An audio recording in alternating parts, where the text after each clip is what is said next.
Sir வணக்கம். வணக்கம். அதிமுக உடைய வாய்ப்பு இருக்கா? நேற்று எடப்பாடி பழனிசாமியோட பேச்சுக்கு அப்புறம் சில பேர் அப்படி பேச ஆரம்பிச்சிருக்காங்க. பிரிந்து சென்றவர்களை சேர்க்க வாய்ப்பில்லைன்றத அவர் ரொம்ப தெளிவாக சொல்லிட்டாரு. ஸோ அப்போ வெளியில் இருக்கக்கூடிய ஓபிஎஸ், டிடிவி, செங்கோட்டையன் இவங்க அடுத்த கட்டம் என்னன்னு பிளான் பண்ண ஆரம்பிச்சிருப்பாங்க. அதனால நிச்சயமாக அதிமுக அடுத்த பிளவை நோக்கி நகர்கிறது அப்படின்னு சொல்கிறாங்களே, அதுக்கு வாய்ப்பு இருக்கா? ஆனால் எனக்கு தெரிஞ்ச அதிமுகவில் உடையிறதுக்கு எதுவும் இல்லைன்னு நினைக்கிறேன் இல்லையா. ஸோ வெளியேறி இருக்காங்க. இப்போ இந்த லாஸ்ட் ஒரு 4-5 இயர்ஸாக இபிஎஸோட பெரிய ஒரு வெற்றி என்னன்னா, அதிமுக கட்சிக்குள்ள அவர் ஸ்ட்ராங் ஆயிட்டாரு. அவரோட பொசிஷனை ஸ்ட்ரென்தன் பண்ணிட்டாரு. அவரை சேலஞ்ச் பண்றதுக்கு யாரும் இல்லை அப்படின்ற ஒரு சூழலை அவர் ஏற்படுத்தியிருக்காரு. செங்கோட்டையன் அவர்கள் சேலஞ்ச் பண்றாரு. செங்கோட்டையன் அவர்களோட யாரும் போல. செங்கோட்டையன் அவர்களால் பெரிய இம்பாக்டும் ஏற்படுத்த முடியல. 10 நாள் கெடுனாரு. 10 நாள் கெடு முடிஞ்சிருச்சு. பெரிய தாக்கம் இல்லை, மீடியால பேச்சு இல்லை. ஒரே நாள்ல ஃபர்ஸ்ட் டேவே அவரை பதவியில இருந்து பொறுப்புல இருந்து நீக்கிடுறாரு. ஸோ அந்த வகையில் அதிமுக கட்சிக்குள்ள பெருசா இபிஎஸ் அவர்களை சேலஞ்ச் பண்றதுக்கு யாரும் இல்லை. மேபி இவங்கெல்லாம் பலவீனப்படுத்தலாம், அதிமுக கொஞ்சம் வீக்கன் பண்ணலாம். பட் கட்சியை உடைக்கிற அளவுக்கு பெரிய சேலஞ்ச் இப்ப அதிமுக டெஃபினட்டா இல்லைன்னு நான் பாக்குறேன். டிடிவி தினகரன் இன்னைக்கு பேசியிருக்காரு. அவர் ரொம்ப ஸ்ட்ராங்கா இருக்காரு. என்டிஏக்குள்ள நான் வரணும்னா எடப்பாடி பழனிசாமி சிஎம் கேண்டிடேட்டா இருக்கக்கூடாது, அதுக்கு நான் தூக்கில் கூட தொங்கிடுவேன்ற வார்த்தையெல்லாம் அவர் யூஸ் பண்றாரு. ஆனா அதுக்கான ஆப்ஷன் இல்லைன்னு நினைக்கிறேன். ஏன்னா இப்ப பிஜேபியை பொறுத்தளவுல அவங்க அதிமுக வேணுன்ற எண்ணத்துலதான் அவங்க இருக்காங்க. 24ல ஒரு ஸ்ட்ராட்டஜி எடுக்கிறாங்க, தனியா நம்ம கட்சியை வளர்க்கணும். ஸோ அவங்க தலைமையில ஒரு அலையன்ஸை ஃபார்ம் பண்றாங்க, கண்டெஸ்ட் பண்றாங்க. பாஜகவுக்கு அது நல்ல லாபகரமாகவும் அமையுது. ஓட் ஷேர்லாம் இன்க்ரீஸ் ஆகுது. 10% வரைக்கும் அவங்க போறாங்க. அண்ணாமலை அவர்கள் ஒரு பாப்புலரான ஒரு லீடரா இருக்காரு. ஸோ 2 திராவிட கட்சிகளும் நமக்கு வேண்டாம் அப்படின்ற ஒரு ஸ்டாண்ட்ல இருக்காங்க. ஸோ 24ல நிறைய பெனிஃபிட்ஸ் அவங்களுக்கு வருது. அதெல்லாம் தூக்கி போட்டுட்டு 26ல என்ன பண்றாங்க, அதிமுகவோட அலைன்ஸுக்கு போறாங்க. அண்ணாமலை அவர்களை சைட்லைன் பண்றாங்க. இந்த விஷயங்கள்லாம் அவங்க பண்றாங்க. ஸோ இப்போ பாஜகவோட ப்ரையாரிட்டி என்னவா இருக்கு, நமக்கு 29ல சில சீட்ஸ் நம்ம ஜெயிக்கணும். சவுத்ல, தமிழ்நாட்டுல இருந்து நம்ம சில சீட்ஸ் ஜெயிக்கணும். 24ல நம்ம எதிர்பார்த்த மாதிரி பெர்ஃபார்ம் பண்ண முடியல. ஸோ 24ல தமிழ்நாடு அவங்க ஃபோக்கஸே பண்ணல. ஜெயிச்சாலும் பரவாயில்ல, தோத்தாலும் பரவாயில்ல, ஒரு சீட் வரலாலும் பரவாயில்லன்ற ஒரு இடத்துல இருந்தாங்க. ஆனா 29ல நமக்கு சில சீட்ஸ் வேணும். அதுக்கு அதிமுகன்ற ஒரு பெரிய கட்சி வேணும். அதிமுகவுக்கு அட்லீஸ்ட் ஒரு மினிமம் ஒரு 30% ஓட்ஸ் இருக்க வாய்ப்பு இருக்கு. லோக்சபால இல்ல, அசம்பிளில இருக்கிறதுக்கான வாய்ப்பு இருக்கு. சோ அதனால இப்ப பாஜகவோட ப்ரையாரிட்டி இந்த சைடு இப்ப ஷிஃப்ட் ஆகுது. ஷிஃப்ட் ஆகும்போது அண்ணாமலைக்கு அங்க ஸ்பேஸ் இல்ல. அதே மாதிரி டிடிவி அவர்களுக்கும் ஓபிஎஸ் அவர்களுக்கும் ஸ்பேஸ் இல்ல. இன்ஃபேக்ட் இப்ப பாஜக அவங்கள பெருசா அகாமடேட் பண்ணலாம் தானே வெளில போறாரு. டிடிவி அவர்கள் வெளில போய் யாரை பிளேம் பண்றாரு, நயனார் நாகேந்திரன் அவர்களை பிளேம் பண்றாரு. சோ அவரை பொறுத்தளவுல எங்களை சரியா அகாமடேட் பண்ணல, எங்களுக்கு கொடுக்க வேண்டிய ரெஸ்பெக்ட் அவங்க கொடுக்கல. சோ ஏன் கொடுக்கல, 24ல கொடுத்த அந்த ரெஸ்பெக்டை ஏன் இப்ப கொடுக்கல? ஏன்னா அவங்களுக்கான தேவை இல்லை. பாஜகவுக்கு அன்னைக்கு 24ல இருந்த அதே தேவை இன்னைக்கு இல்லை. இன்னைக்கு அவங்களுக்கு தேவைகள் மாறுது. இன்னைக்கு அவங்களுக்கு அதிமுக தேவைப்படுது. சோ அதிமுகவோட க்ளோஸா இருக்காங்க. சோ இப்ப அவங்களுக்கு சேலஞ்ச் என்னன்னா, டிடிவி அவர்களோட தேவை இல்லைன்றது ஒண்ணு, பட் அவர் வெளியிருந்து டேமேஜ் கிரியேட் பண்றாருல. அவரும் சரி, ஓபிஎஸும் சரி, செங்கோட்டையனும் சரி, இவங்கெல்லாம் வெளியிருந்து டேமேஜ் கிரியேட் பண்றாங்க. இதை எப்படி கம்மி பண்ணலாம் அப்படின்றதான் இப்ப அவங்களோட கன்சர்ன் பாக்குறேன். இப்போ டிடிவியோட மெயினான எதிர்பார்ப்புங்கிறது எடப்பாடி வேணான்ற ஒரு கோரிக்கையை வைக்கிறார். எனக்கு வேற எந்த மாற்று கருத்தும் இல்லை, கூட்டணிக்கு வரேன். இதுக்கு முன்னாடி எடப்பாடி வச்ச இந்த கோரிக்கையும் அதே மாதிரி தானே, பிஜேபியோட கூட்டணிக்கு நான் தயார், அண்ணாமலை வேணான்றதுல இருந்தார். ஸோ அண்ணாமலைக்கு எதிராக அப்போ ஒரு விஷயத்த அதிமுக பண்ணுச்சு. இன்னைக்கு அதே விஷயத்த அண்ணாமலை டிடிவி மூலமா பண்றாரா? அப்படி ஒரு கேம் இதுல இருக்கிறதா பாக்குறீங்களா? Simple logic sir. இப்ப 21ல அதிமுகவும் பாஜகவும் அலைன்ஸ்ல இருக்காங்க. அப்ப டிடிவி அவர்கள் அலைன்ஸ்ல இல்ல இல்லையா, தனியா தான் அவர் கண்டெஸ்ட் பண்றாரு. சோ அதிமுகவும் பாஜகவும் சேர்ந்தாலே அங்க டிடிவி அவர்களுக்கான ஸ்பேஸ் இருக்காது. ஏன்னா இபிஎஸ் அதை அலோவ் பண்ண மாட்டார். இபிஎஸ் பொறுத்தளவுல நான் ஏற்கனவே சொன்ன மாதிரி அவரோட வெற்றியே என்னன்னா, இந்த லாஸ்ட் ஒரு 4-5 இயர்ஸ்ல பார்ட்டி அவர் கண்ட்ரோலுக்கு கீழே கொண்டு வந்துட்டார். சோ பார்ட்டி அவர் கண்ட்ரோலுக்கு கீழே கொண்டு வராருன்னா, அவர் ஓபிஎஸ் பலவீனப்படுத்தி இருக்காரு, டிடிவியை பலவீனப்படுத்தி இருக்காரு, சசிகலா அவர்களை பலவீனப்படுத்தி இருக்காரு. திரும்பவும் அவங்கள கூட்டணிக்குள்ள கொண்டு வந்தா அது டிடிவி அவர்களையும் ஓபிஎஸ் அவர்களையும் சசிகலா அவர்களையும் பலப்படுத்தும். சவுத்ல அவங்க ஒரு பவர் சென்டரா மாறுவாங்க, அவங்களுக்கு பொலிட்டிக்கல் இம்பார்ட்டன்ஸ் கிடைக்கும். ஸோ இபிஎஸ் பொறுத்தளவுல அவங்கள பொலிட்டிக்கலி இன்சிக்னிபிகண்டா வைக்கணும்னு தான் யோசிப்பார். ஸோ அவங்களுக்கு திரும்ப ஒரு ஸ்பேஸ் ஓப்பன் பண்ணி கொடுக்கணும்னு நினைக்க மாட்டார். ஸோ அந்த வகையில இப்ப பாஜகவோட அலைன்ஸ் போனதுக்கு அப்புறம் திரும்பவும் 21ல என்ன நடந்தோ அதே தான் திரும்ப நடக்கும். இவங்களை ஓரங்கட்டக்கூடிய வேலையை தான் அவர் பார்ப்பார். அதே மாதிரி இப்ப பிஜேபிக்கும் அதிமுக தேவைப்படுறாங்க. சோ அவங்கனாலையும் பெருசா இபிஎஸ் பிரஷர் பண்ண முடியல. இப்ப பாஜகவுக்கு ஓபிஎஸ் எல்லாம் தேவைதான். ஓபிஎஸும் சரி, டிடிவியும் சரி, நம்ம ஏற்கனவே பார்த்தது போல 24ல ஓரளவுக்கு அந்த ஓட்ஸ் எல்லாம் டிரான்ஸ்பர் ஆகுது. சோ அந்த வகையில அவங்க தேவை. அதுபோக இன்னொரு முக்கியமான விஷயம் என்னன்னா, பாஜக பாயிண்ட் ஆஃப் வியூ இருந்து பார்க்கும்போது இப்ப ஏடிஎம்கே டிஎம்கே இந்த ரெண்டு கட்சிகளோடையும் சேர முடியாம கொஞ்சம் பேர் இருக்காங்க. ஓபிஎஸ், டிடிவி, சசிகலா இருக்காங்க. அவங்களுக்கு ஓட் பேஸும் இருக்கு. சோ அந்த ஓட்டர்ஸாலையும் எங்கேயும் இப்ப போக முடியாது. சோ அது பாஜகவுக்கு ஒரு நல்ல ஒரு டார்கெட் இல்ல, அந்த ஆடியன்ஸ் அவங்க டார்கெட் பண்ணலாம். அந்த வகையிலையும் பாசிட்டிவா தான் பிஜேபி பார்ப்பாங்க. பட் இபிஎஸ் இதை அலோவ் பண்ற மூட்ல இல்ல. அவரை பொறுத்தளவுல அவரை சேலஞ்ச் பண்ணக்கூடிய எந்த விஷயமும் இருக்கக்கூடாதுன்னு பாக்குறாரு. அது நேச்சுரலான விஷயம் தான். எல்லா லீடர்ஸும் அந்த மாதிரிதான் இருப்பாங்க. கட்சியை மட்டும் தன்னுடைய கட்டுப்பாட்டில் வச்சா போதும்னு நினைக்கிறாரா? இப்ப ஜெயிக்கிறோம் அப்படின்னா இவங்க எல்லாம் தேவைன்ற விஷயத்த வந்து 2021 ரிசல்ட் வந்தப்போ அவர் புரிஞ்சுக்கிட்டு இருந்திருப்பாரு. இன்னைக்கு எல்லாரும் அதை மையப்படுத்தி தான் பேசுறாங்க. இப்ப இன்னைக்கு தேதிக்கு கட்சி கையில இருந்தா மட்டும் போதும், வெற்றிங்கிறது இரண்டாவது அப்படிங்கிற இடத்துக்கு போயிட்டாரா? கண்டிப்பா. இப்ப எந்த லீடர்ஸா இருந்தாலும் கட்சி அவங்க கண்ட்ரோலுக்கு கீழே வைக்கணும் அப்படின்ற மாதிரி தான் பார்ப்பாங்க. ஸோ அதுதான் அவங்களோட பிரைமரி டார்கெட்டா இருக்கும். ஸோ அந்த வகையில இபிஎஸ் அவர்களும் இந்த லாஸ்ட் ஒரு 4-5 இயர்ஸ்ல பார்ட்டியை அவரோட கண்ட்ரோலுக்கு கீழே கொண்டு வந்துட்டார். ஸோ பார்ட்டியை கண்ட்ரோலுக்கு கீழே கொண்டு வந்ததுக்கு அப்புறம் எப்படி பார்ட்டியை ஜெயிக்க வைக்கலாம் அப்படின்ற விஷயங்களை அவங்க கனெக்ட் பண்ணுவாங்க. ஸோ இப்ப பார்ட்டியை ஜெயிக்க வைக்கிறது ஒரு முக்கியமான அஜெண்டாவா இருந்தாலும் அவரோட பொசிஷன் அவர் பலவீனப்படுத்திக்க மாட்டார்ல. ஸோ இபிஎஸ் அவர்கள் தன்னைத்தானே பலவீனப்படுத்தக்கூடிய அந்த காரியங்களை எதுக்கு பண்ணுவார்? அப்படி பண்ண வாய்ப்பு இல்லை. ஸோ இப்ப சசிகலா அவர்கள், டிடிவி அவர்கள், ஓபிஎஸ் அவர்களோட அலைன்ஸ் வச்சா அவங்க ஸ்ட்ரென்தன் ஆவாங்க. அதை அவர் அலோவ் பண்ணவே மாட்டார். ரெண்டாவது, ஒன்றுபட்ட அதிமுகன்னு சொல்றது ஈஸி, சேர்க்கறது ரொம்ப கஷ்டம். ஏன்னா இவங்க யாருமே இபிஎஸோட லீடர்ஷிப்பை ஏத்துக்கல. டிடிவி தினகரன் அவர்கள் தனியா ஒரு கட்சி வச்சிருக்காருனாலே அது காட்டக்கூடிய விஷயம் என்ன? அது இபிஎஸ் அவர்களை சேலஞ்ச் பண்ணி தான் அவர் வச்சிருக்காரு. ஏடிஎம்கே சேலஞ்ச் பண்ணல, ஏடிஎம்கேவோட லீடர்ஷிப்பை சேலஞ்ச் பண்ணி இந்த கட்சியை ஆரம்பிச்சிருக்காரு. நாங்க தான் ஒரிஜினல் ஏடிஎம்கே அப்படின்றது அவங்க ஸ்டாண்ட். ஓபிஎஸ் அவர்கள் இபிஎஸ் ஒரு சிஎம் கேண்டிடேட்டாவே ஏத்துக்க மறுக்கிறார். ஸோ அப்படி இருக்கும்போது ஓபிஎஸ்ஸையும் சேர்க்க முடியாது. சசிகலா அவர்கள் தன்னை பொதுச் செயலாளரா பாக்குறாங்க. ஸோ அப்ப சசிகலா அவர்களையும் உள்ள சேர்க்க முடியாது. ஸோ இப்ப நீங்க சொன்ன மாதிரி எல்லாருமே சேர்ந்தா டெஃபினட்டா அதிமுகவுக்கு நல்லதுதான், நல்லா ஸ்கோர் பண்ண முடியும். ஆனா அதுல இபிஎஸ்க்கு சிக்கல் இருக்கு. ரெண்டாவது, இவங்களுமே அதுக்கேற்ற மாதிரியான ஸ்டாண்ட் எடுக்கல.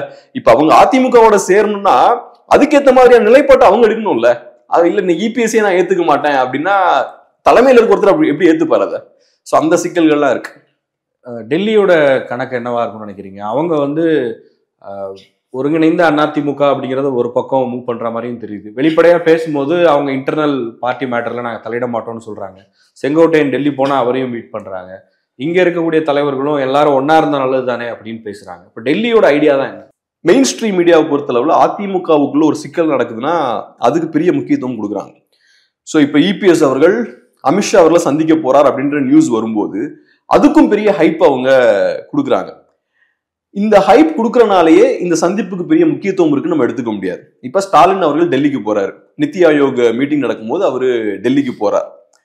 அந்த டைம் ரொம்ப முக்கியமான டைம். ஏன்னா அப்ப ரெய்ட்லாம் நடக்குது. அங்க ரெய்ட்லாம் நடக்கும்போது ஸ்டாலின் அவர்கள் போறார். அப்ப நிறைய விவாதங்கள் அது கிளப்புது. ஆனா அந்த டெல்லி பயணம் பெரிய அளவுல மீடியால பேசு பொருளாகல. ஆனா இந்த டெல்லி பயணத்துக்கு பார்த்தோம்னா பெரிய ஹைப் கொடுக்குறாங்க. அதுக்கான காரணம் என்னன்னா, அதிமுக அலைன்ஸ்ல ஏதோ சிக்கல் இருக்கு, அமித்ஷா தான் அதிமுகவை இயக்குறாரு, கட்சிக்குள்ள குழப்பம் இருக்கு அப்படின்ற ஒரு இமேஜ ஏற்படுத்திட்டு இருக்காங்க.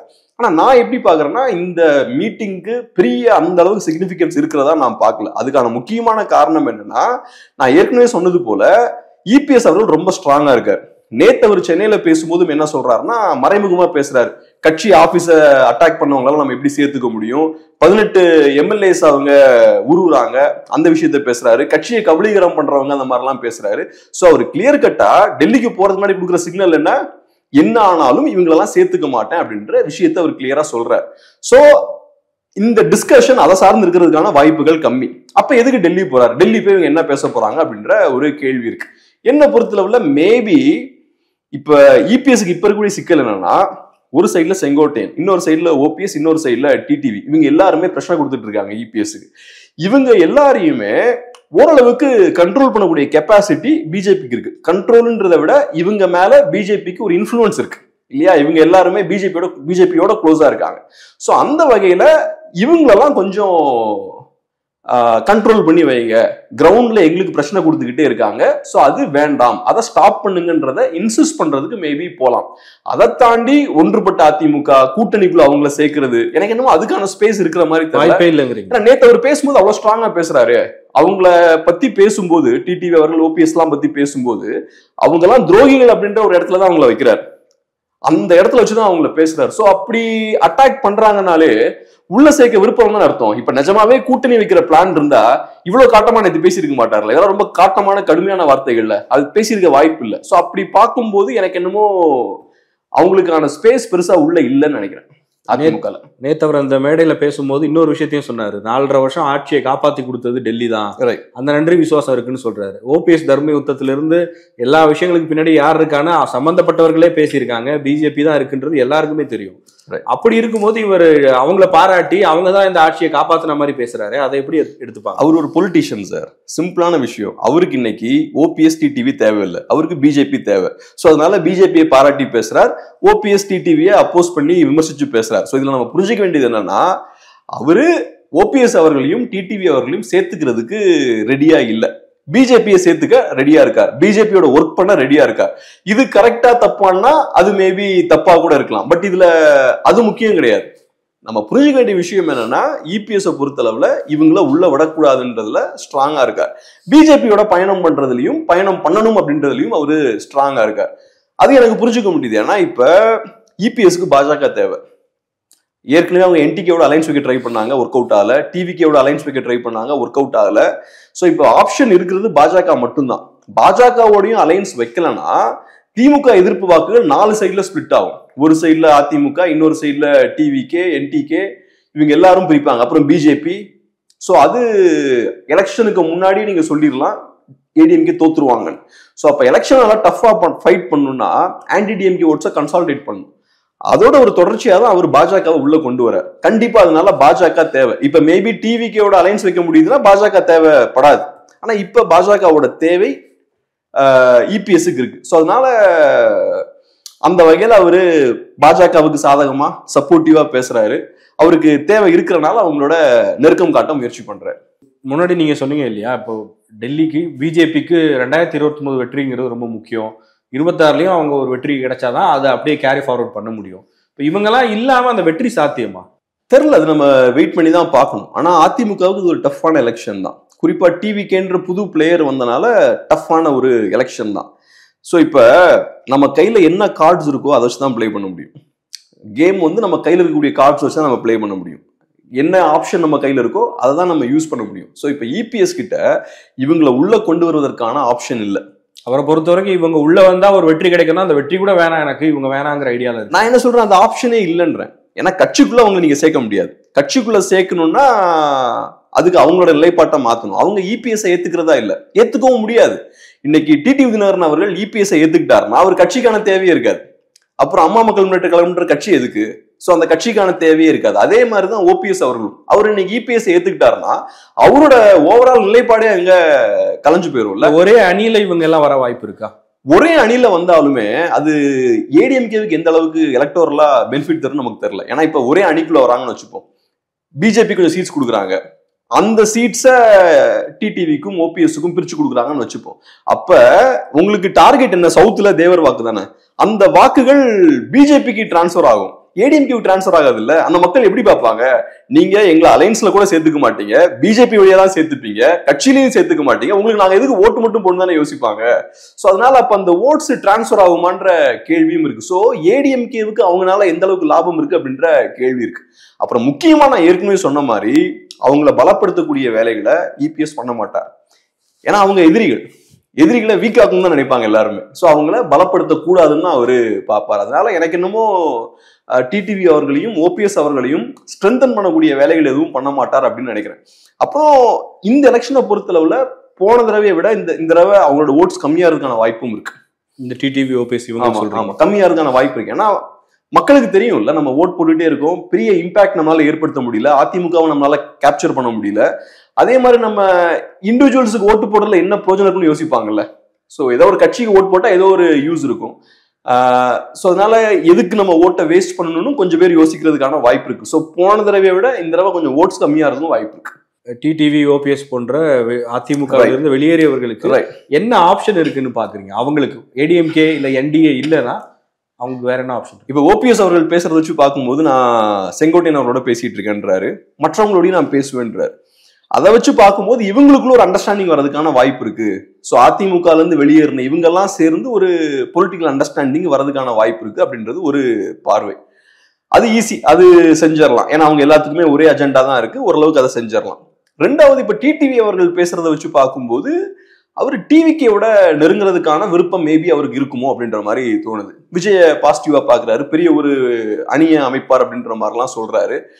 அது நிஜமாவே டிவிக்கு கூட அவங்க போவாங்களா இல்லைன்னா ஜஸ்ட் ஒரு லெவரேஜா யூஸ் பண்றாரான்னு தெரியல. ஏன்னா இப்ப டிடிவிக்கு பெரிய ஆப்ஷன்ஸ் இல்லை. அப்படி இருக்கும்போது இல்ல எனக்கும் ஒரு ஆப்ஷன் இருக்கு, டிவிக்கேன்ற ஒரு ஆப்ஷன் இருக்குன்னு ஒரு புது லெவரேஜை உள்ள கொண்டு வராரா, பிஜேபி மேல அழுத்தம் போடுறதுக்கு அதை பண்றாரான்னு நமக்கு தெரியல. நீங்க என்ன உள்ள விடலன்னா வெளியில இருந்து அவங்களுக்கு டேமேஜ் ஏற்படுத்துவேன் அப்படின்ற விஷயத்த சொல்றாரான்னு நமக்கு தெரியல. அது போக இப்ப டிவிக்கு ஆப்ஷனை பொறுத்தளவுல அவங்களுக்கு இருக்கக்கூடிய ஒரு ஸ்ட்ரென்த் என்னன்னா ஃபர்ஸ்ட் எலெக்ஷன். ஸோ நாங்க ரொம்ப கிளீனான ஒரு கட்சி, அதிகாரத்தை ருசிச்ச ஒரு கட்சி கிடையாது, நாங்க கரப்ஷன்லாம் இல்லாத ஒரு பார்ட்டி அப்படின்ற இமேஜை மெயின்டைன் பண்ண முயற்சி பண்ணுவாங்க. ஆனா இப்ப டிடிவி அவர்களோ ஓபிஎஸ் அவர்களோ அவங்கெல்லாம் இந்த சிஸ்டமோட பார்ட்டா இருந்த லீடர்ஸ். ஸோ அவங்கள உள்ள கொண்டு வரும்போது இந்த டிவிக்கோட அந்த கிளீன் இமேஜ் அடி வாங்குறதுக்கான வாய்ப்பு இருக்கு. ஸோ அதை அவங்க விரும்புவாங்களான்னு நமக்கு தெரியல.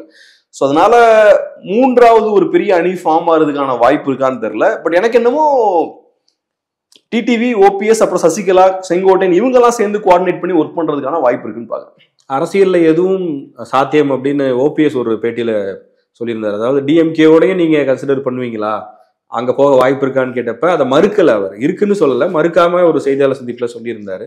ஒருவேளை அப்படி ஏதாவது நடக்க வாய்ப்பு இருக்கா, திமுக அதை அட்வான்டேஜா எடுத்துக்கிட்டு இவங்களையும் உள்ள எடுக்கணும் அப்படிங்கிற மாதிரி மூவ் பண்ணுவாங்க? இப்ப டிடிவிக்கும் ஓபிஎஸ்க்கும் இருக்கக்கூடிய ஒரே லெவரேஜ் என்னன்னா, நீங்க எங்களை உள்ள கொண்டு வரலன்னா நாங்க வெளியிருந்து உங்களுக்கு பிரச்சனை கொடுப்போம், உங்களுக்கு டேமேஜ் ஏற்படுத்தக்கூடிய விஷயங்களை நாங்க செய்வோம், அதனால பேசாம எங்களை உள்ள கொண்டு வந்துருங்கன்றது அவங்க கையில் இருக்கக்கூடிய ஒரே ஆயுதம். ஸோ அதை யூஸ் பண்றாங்க. நீங்க சொன்னது போல திமுக கிட்ட ஓபிஎஸ் அவர்கள் நெருக்கம் காட்டுறாருன்னா அது ஒரு மெசேஜ். என்ன உள்ள அகாமடேட் பண்ணலன்னா நான் திமுக சைடு போறதுக்கு நான் தயங்க மாட்டேன், திமுக சைடு நான் போனா உங்களுக்கு பிரச்சனைகள் வரும் அப்படின்றதுதான் மெசேஜ்.